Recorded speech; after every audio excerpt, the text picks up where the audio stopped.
recent developments in adaptive particle refinement, which, based on this morning's session, I think certainly a number of people are very excited about and interested in. So take it away, Kat.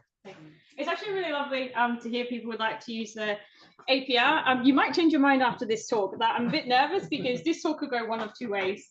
We'll see how it goes. I want to talk about the stuff that we've been doing recently with APR, but a far more apt name for this talk is why merging is really hard. So in this method, we're doing splitting and merging. Merging is like when you're trying to decrease your resolution, you want to de-refine. And over the last few months, it's become clear that actually this part of the process is actually very tricky and that we weren't doing it as well as we thought we were. So just a quick reminder for those who haven't heard me talk about APR before, it's this procedure where you can take your whole simulation and you can choose a pocket of your simulation where you'd like to change the resolution. You can choose to increase the resolution or decrease the resolution. Your pocket of different resolution can move around in your calculation. It can change its shape dynamically. And fundamentally, what we need to do if you want to change the resolution of your simulation is you need to change the number of particles that are describing the density structure that you want. So fundamentally, we have to have this procedure where we either increase the number of particles or decrease the number of particles. To increase, we go through this process called refining or splitting. And to decrease, we go through the opposite process called de-refining or merging. And broadly speaking, in these kind of schematics, you have flow moving from the left to the right. On the left-hand side here, we have low-resolution particles moving into a high-resolution region. For each of these, as they cross the boundary, we identify that particle, we split it into two children, the parent particle into two children particles, and the children inherit the properties of the parent. If you're going to do the opposite instead, so you go from a high-resolution region to a low-resolution region, you have to pair the particles in some way. So we made a modified version of the KD tree that already exists in Phantom, and we use that to pair the particles up. And when the center of mass of those two particles crosses the boundary, we average the properties of the children together to make the new parent particle. And it's kind of as straightforward as that. In the literature before, lots of people had thought about splitting, but very few people have done this merging process. That's what makes our method very good for what we're doing. And I want to emphasize that in the paper we published last year, that the results still stand, right? The method for the test that we showed absolutely works. So this is an example of Jeremy Smallwood's flyby scenario. So here you have a star with a disk around it. You have another perturber star coming along. It interacts with the disk that you have, and as a result, it captures material. And the movie here was showing a zoom in on that new disk you have formed around the perturber. On the left-hand and the right-hand sides, we have two simulations that have no APR. These are just reference simulations at different resolutions. And a panel in the middle is showing what happens when you use our implementation, where you can adapt the resolution.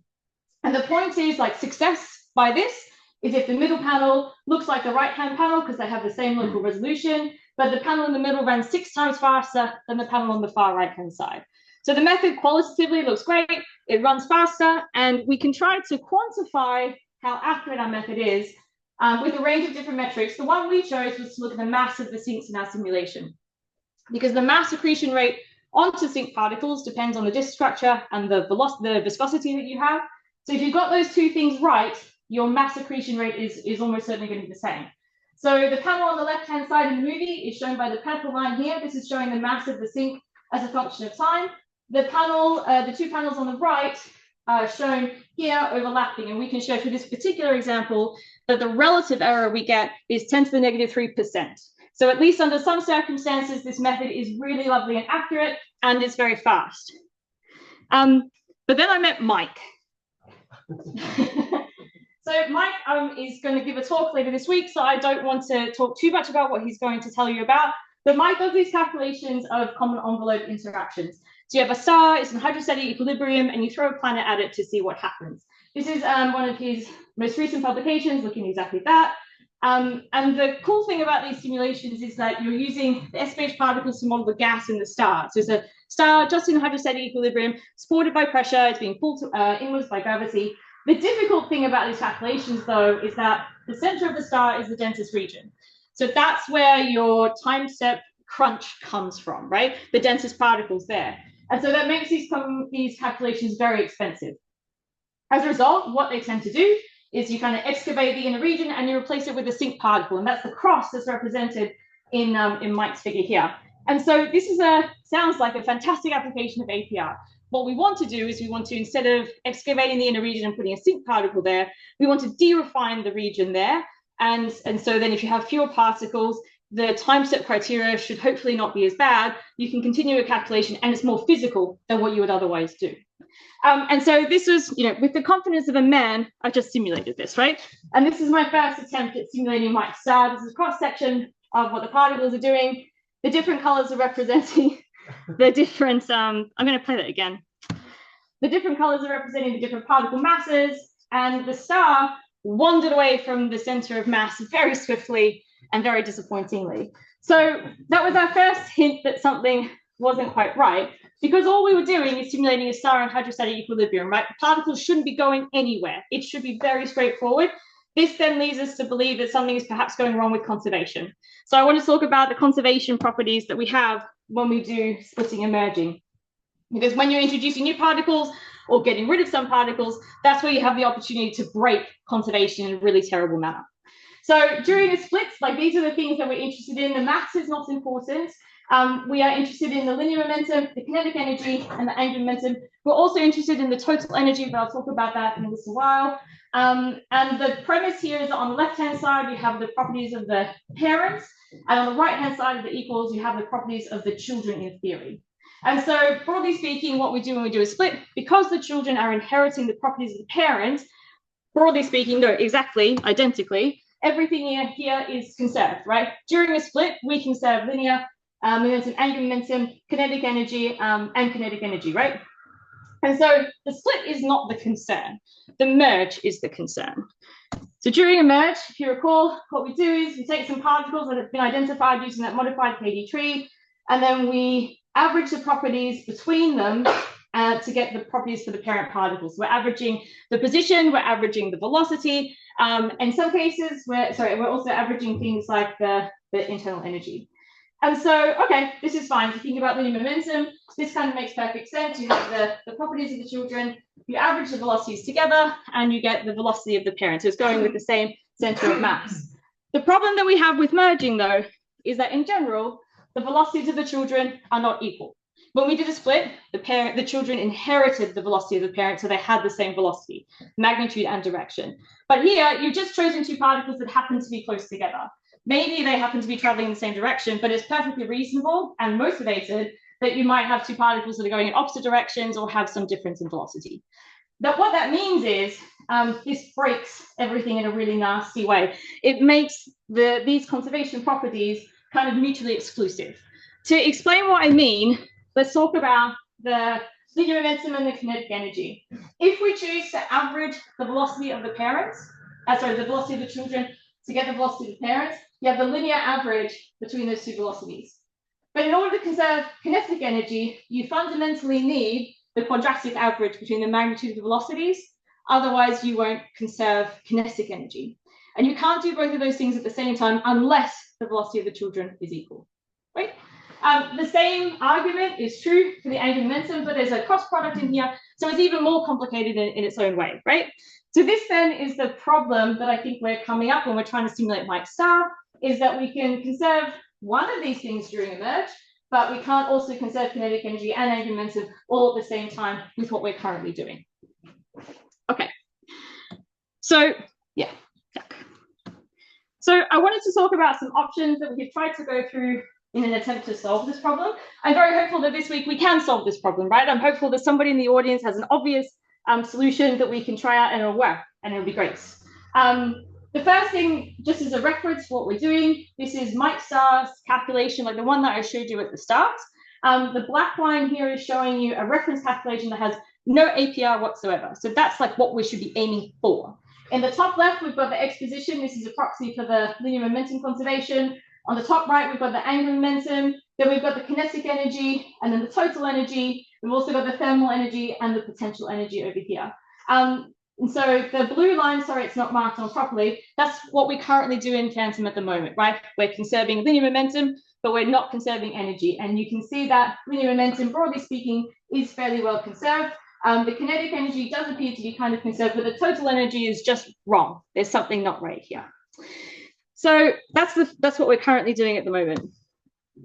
the next thing we can do is we can say, okay, well, we know that if we add the velocities of children linearly to get the velocity for the parent, we conserve linear momentum, but not energy. What if we add the velocities in quadrature? So the idea being that we're trying to conserve kinetic energy, but at the sacrifice of the linear momentum. And that's what this orange line is trying to show us here. So the kinetic energy doesn't actually change that much. The total energy doesn't change that much. And neither do any of these energy contributions here. But you can see that we've broken momentum conservation, right? Like that's gone. Okay. And the angular momentum kind of stays the same. So that's like the first option. The next option, sorry, can I do this? Right, okay. The next option is a little bit more convoluted, but stay with me, right? Is that we can set the magnitude of velocity by trying to enforce kinetic energy conservation. So we add the velocities in quadrature for the children to create the velocity of the parent, but we set the direction of the velocity of the parent to conserve angular momentum. To do that, we think about angular momentum as the mass times the radius crossed by the velocity. You can back out the perpendicular component of that, and then you can use the total velocity, the magnitude of the total velocity you have to infer what the parallel component is, and you can construct what the velocity should be in order to meet that requirement. When we do that, again, we don't have very good angular momentum conservation. We know that because we've been, one of our criteria is we're trying to conserve kinetic energy, and that rules out the momentum conservation. The kinetic energy doesn't improve. The angular momentum conservation is a little bit better, but I would say that's on par. That's kind of inconclusive. But our total energy, that's still trash, right? This is no good. The other thing we can do is we can consider how we average the particles. So in terms of the position, what we do at the moment is we take two particles that you can see here, my two pink children particles, and we just average their position in Cartesian coordinates. If I have in my simulation, the black point here representing the center of mass is not a particle, it's just the center of mass of the calculation. You can see the radius for each of those children particles. And if I then average them together, the radius of the parent particle is much shorter than the radius for the children particles. We've literally cut the corner when we have done this averaging process. And if we think about angular momentum conservation, well, that relies on the radius, right? So that is potentially problematic and could actually contribute to perhaps what's going on. If you think about how you're merging though, like if you think about the regions that we have in the APR, for Mike's star, you've got this spherical ball of material, and then you've got a spherical region, and you're asking the question on that spherical surface, when am I going to merge? When am I making the choice to merge the particles? If you don't conserve the radius here, you're going to accidentally move particles inwards more than you might otherwise want to. What we can do instead is tedious, but if you average the particle properties in spherical coordinates, you can conserve the radius. So we take the Cartesian coordinates, we convert them to spherical coordinates, you average in spherical coordinates, and then you convert them back to Cartesian coordinates. Tedious, but does conserve things like the radius. And so we can have a look at what happens when we do that spherical averaging process rather than averaging the particle properties in Cartesian coordinates, and apply that to the previous test that I showed you. This then looks awful. The color for you to look for is the lavender purple color, this one over here. So in terms of, the lavender purple color is averaging the particle positions using spherical coordinates, and it's trying to match kinetic energy conservation, and it's setting the angular momentum through that process where we're trying to conserve angular momentum, right? It's trying to do all those things at the same time. In terms of the angular momentum conservation, sure, it's on par. They're all in the noise, unless you're the red line, it's all in the noise. But the kinetic energy, it's actually the best that we've got and the most consistent. So that conserves kinetic energy the best. In terms of the total energy, yes, it's still trash, but it's less trash. And it's also quite consistent as well. The thermal energy, that's also true, and for the potential energy as well. So it seems that we can do better, I think is the thing to take away from this, right? It's not all lost. But there is some combination of things that we need to find that can help to improve this. The thing I want to note, though, is that one that does the best, right, that's still at the compromise, the sacrifice of linear momentum conservation, right? I would argue that based on whether you're adding something, averaging something linearly or in quadrature, you can't have both, right? Okay. To demonstrate like the impact of those choices on the simulation, I want to show you all those different combinations. And this is a cross section with the colors representing the mass of the particles. So you can see the red is the de-refined region and the blue is the more highly refined region. And our non-APR reference is in the top left-hand corner. Yeah. And what, like, you know, we can turn around and we can say, oh yeah, whichever one you'd like to choose to conserve, this is all fine. But actually it makes a really big difference to the level of trash that you get. Right, so you can see that if we spherical average the particle positions, this one here, but we just average using Cartesian coordinates the velocity, it's absolutely terrible. The one that does the best is this one that I pointed out before, the lavender line on the previous graph. So it's not conserving linear momentum, but it's doing the best at conserving everything else. And what you can see is a bit hard to see with this scale, but the star actually does move ever so slightly. But in terms of the density structure, the symmetry that we expect to have, and the structure outside of in the high resolution region, that is the one that is doing the best. It's the most stable as well. We can also have a look at the actual density structure of the stars. This is really important for these common envelope calculations, like incredibly important that they get the density structure right. So it's reasonable for us to be concerned about this. As a function of the radius, this is the density in log, and the black line is showing what should happen with no APR. The split happens at about 0.5 in radius. So you can see where we have a little bit of noise at the actual boundary of the de-refinement region. That's our default, like what's happening in phantom right now. And this is, if we add all of those tests that I did before onto this plot, and the one again to focus on is that lavender color, right? You can see that the density that you get in the core is fairly close to actually what we expect. It's still higher than what we expect. And the noise that you get is far less than in the other methods. So, okay. I have no idea how much time I have left. Am I? 2 minutes. Okay, thanks, Terry. So to summarize, splitting is fine. We don't need to be worried about splitting. It's the merging that is the problem. I think this is, in a way, reasonable because the merging is hard, right? Conceptually, what you need to do here is quite tricky, and it's not clear like what choices you need to make.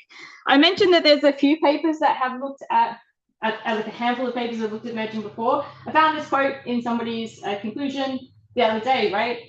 Every other implementation that includes merging, all they do is linearly average the properties of the children to get the parents, right? Nobody is doing better than we are at this particular thing, but it's still problematic. In this particular paper, they say in the main body of the text, this does introduce an error, but we don't think it's important, right? I would argue that under some circumstances, it's really important, particularly if you're Mike and you want to simulate this. Okay, so maybe the tests that we've done so far, maybe you can get slightly better conservation if you do this really complicated finagling of these different things together. It's more computationally expensive, it's tedious, and I would argue it's not guaranteed, and it's at the expense of linear momentum, right? Perhaps the solution to this problem is, what do you care about as a user most? Do you care about energy conservation or linear momentum? And we give you the choice to do whichever one that you need. But at the moment, this is kind of the best we can do, and I'm very hopeful that this week we can improve on that. The things to bear in mind, like this problem has held me up for some time. And there's quite a few things that we do want to do with the APR that would benefit, I think, the community, right? The first one is these common envelope calculations. So Mike and I have talked at length about different applications of how the APR can be used to improve the resolution they have in those particular simulations, not just in de-refining the core of the star, but also in more highly resolving the interaction you have between the planet that's plummeting into the star as well. A couple of people this morning, George and Ethan, mentioned about self-gravitating disks. Absolutely, this is on our radar. What we were thinking about for self-gravitating disks, so the useful thing would be to de-refine the region around the clump so that you could prevent your time step crunch. You wouldn't have to use this zinc particle, and you could continue your calculation and have a look at the evolution of these fragments as they're going around. But today, George mentioned that actually he wants higher resolution, right? That's fine. The thing we need to do there that we're halfway through doing is implementing a method to track where the clump should be, because that sets the center of your APR region. And so multiple APR regions I have implemented in the code. And so hopefully this week we can work on that and get that working.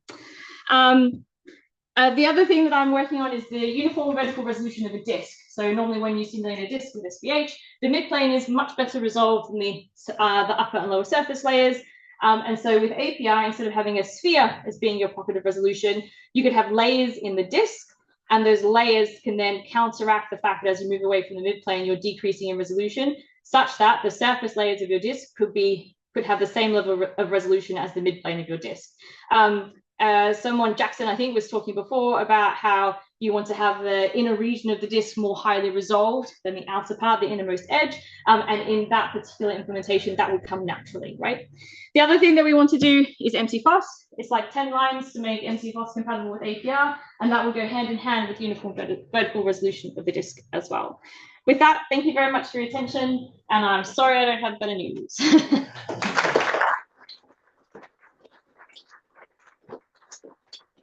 Thanks, Sarah. Well, I have lots of questions on my own, but is there any questions? Yeah, sure, go ahead. No questions that make me sadder. How does it depend on how you choose which pair of particles in motion? Is it the same as the KD3, or do you have an extra criteria? The only thing that we've done with, so you're asking like how are we choosing the particles basically? Yeah, which pair do merge? As in, if I have a bunch of particles, yes, some of them can have similar velocity, while some can be similar in position, while some can be close in wherever angular momentum. So how exactly do you pick which two do I merge? And is it the same criteria as the KD3, as in just an extension of it, or is it some other criteria that you use to pick it? And does the result depend on how you choose to pick it? So the way that we're doing it at the moment is we have a modified version of the KD3 that only returns leaf cells with 2 particles, with pairs. So we only throw an even number of particles into that modified routine, and it always returns us the particles paired. And the idea being spatially as closely as possible. Okay, that's what we're aiming for. So that's our current criteria. Okay. Your question though about have we tried other ways? Yes. And the other ways have been far less accurate. So any other way that we have chosen can ruin and it can ruin every other conservation much worse than what I've shown today. You have to think about, for example, if you're merging particles that are in orbit around a sync particle, right, you want to make sure that you're trying to merge them as spatially closely as possible. If you choose particles like opposing, that's terrible. If you have particles like crossing a fairly straight boundary and you choose them to be far apart from one another, you then average material towards the mid-plane kind of thing, like that. You can make very simple errors there that are worse than this. If you have a better way to merge them, if we should add a velocity criteria, sure, let's do it. Let's try it, yes. It sounds like a nightmare though. Yeah. I was wondering, so if you take, for example, IMR simulation, so like for the code in our part, yeah, it does work. There is also the merging, but the merging has exactly the same issue as you do, in the sense that it won't conserve both also at the same time. I mean, you do conserve angular momentum anyway, but one of the differences is that the error, it will be consistent in the sense that it will always be a very predictable error at a very specific point, in a specific manner. Do you think that instead of like trying to kind of dodge the issue in APR, we can just make the error more consistent? Yeah. Okay. Yeah. Yes. I think that would be good. There is a way. Yeah. Okay. I think that's very good, because the other thing is that at the moment in Phantom, when you're running a calculation, it normally checks to make sure you haven't broken conservation. At the moment, it's off for APR, right? So if we had more consistent prediction of what it should be, then we could put the checks back on. Yeah, it can be noisy, but maybe exactly right. Not like star blow up kind of thing. I mean, to be clear, it didn't blow up; it just moved away. But yes, exactly. Yeah, I think that's a really good idea. We should absolutely do that. Yes. Good question. Yes. So particle splitting has been done in the past, right? With ways that seem to be far more complicated than you're also using 13 particles in 3D or 7 particles in a Voronoi isolation. And I'm not exactly sure why they did so, but the thing is, in order not to introduce too much noise in terms of density. Yes. So doing by just 2 particles, you don't have any such issues about introducing density perturbations or turbulence in your simulation. So so this is a really good question. The other papers, like the 13 particles, they appear on a sphere, for example, around the parent particle and things like that. If you're in 2D, you can have a square of particles, that kind of thing. We found that no matter which way you do it, you introduce some noise into your calculation. And we found that the best thing to do, for us at least, was to introduce the smallest amount of noise each time. So if you want to get to a factor of 8 in particle number, with our method, you have 3 levels of refinement. You split once, you split twice, you split a third time. And by doing that each time, you introduce a bit of noise, you let it dissipate. You introduce a bit of noise, you let it dissipate. You introduce a bit of noise, you let it dissipate. And we found that was far more accurate than splitting to a higher number of particles in one go. The other thing is that it's fast. right? If you have to merge, sorry, if you have to split to 13 particles, you are far more likely to have to include a relaxing procedure, which you do include. You can turn it on if you would like your calculations to take 10 years, that's fine. But just by reducing the amount of noise we add each time, we found that to be far more effective than anything else, yeah. Also merging 13 particles. Yeah, merging 13 particles. No, merging. Yeah. But merging. Exactly. We actually have a test in the appendix of the paper that looks at what if instead of using 2 children, you have 4 children or 8 children, and you can see the noise like visually. It's awful. Yeah. So, does that answer your question? Okay, cool. Thank you. Yeah. So, when your particles split, your H gets smaller. Yes. But when you merge, your H gets bigger. Yes. Are you completely confident that you're capturing all neighbours that you should be catching with this jump? No. You've pretty well convinced me that obviously that the merging conservation is the main issue, but I'm just wondering if that might have been just like that. I know you said don't say that, I think. Yeah. I mean, the other thing to be aware of is that we don't allow particles of different masses to mix, and split and merge always occurs right near the boundary. So you might even have particles at the boundary that have a very large smoothing length that are talking across to particles of a different mass across the boundary, or vice versa. Yeah. So yeah, the neighbours question is a very good one. I don't know if it's going to change conservation that much. Yeah, exactly. That's fine. I'm going to be super real. I forgot a slide. Because I always finish on my summary slide. Like, I want to convince you that the APR does work well under some circumstances. This is some work I'm doing with Claudia Tocci, where we're looking at the interaction of a binary with a disk as it's coming in. This is the flyby is a binary. And this is if you have no APR, and then this one on the right-hand side is we have APR, and the resolution we get here is exquisite. Like, it's beautiful. It works as long as you're not, Mike, trying to do a common envelope calculation. That's fine, yeah. Question? Just a quick sort of brainstorm. Perhaps to sort of measure probably maybe a more pragmatic approach where you force conservation of one thing, say linear momentum. Yeah. And then you minimize the error. So the degree of freedom is where you put the parents. And you ask the code, well, what's the error in the other two things? And you do an interruption, a couple of iterations. Sure, and it tells you which direction you should move. Yeah. And that would just minimize it. So you force conservation in one thing and you minimize it in the other two. And the code does that for you. Rather than pick from the start, so we're going to do the spherical ordinance, or it will be a local decision that the code makes at every part. And that would be more pragmatic. Perhaps it's worth trying. Yeah, so that sounds a lot like the relaxing procedure that we do, but I have not turned on for these tests. So the relaxing procedure we have, you put the particles down with the new particles with the corrected smoothing length and the mass that they should have at the location where we have said they should probably be. Yeah. And then you have this procedure where you can shuffle the particles taking into account the rest of the density and to minimize the accelerations. You could choose to minimize accelerations or the error, to minimize the error in the accelerations or the error in the density. We chose accelerations because that is what used to calculate the things more. So we can do that procedure, but it's exceptionally computationally expensive. Right. Yeah. So practically speaking, we don't recommend using it. It's there, but we don't use it. So in this case, you choose to minimize the error in the two other things that you choose not to concern. It sounds like a modification of that. I like it, yes. I think it was only in really hard problems, as you said, it works in most yes, it does. Hard problems. Yeah. For an iterative thing, it's not just the two particles that are merging, it's the two particles that are merging and all the other particles. Yeah. Right, you have to get loads of them there. Slowly, yeah. That's why it's expensive. Yeah, like I like that idea, but yeah. We could surely try it though. Yes. Cool. Any last questions? Yeah, one last question. First of all, I wonder whether using the spherical coordinates help because you have a spherical symmetry. Yes, yeah. Problem there.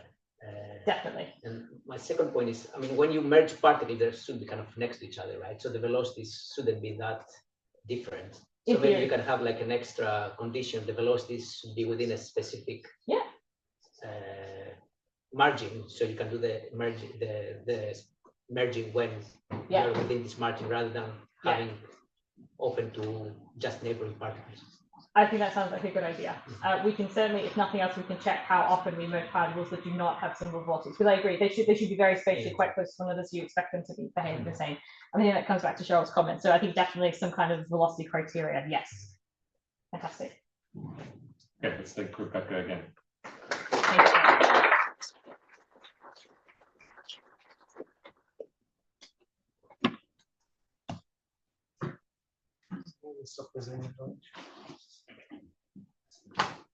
Thank you, Terry.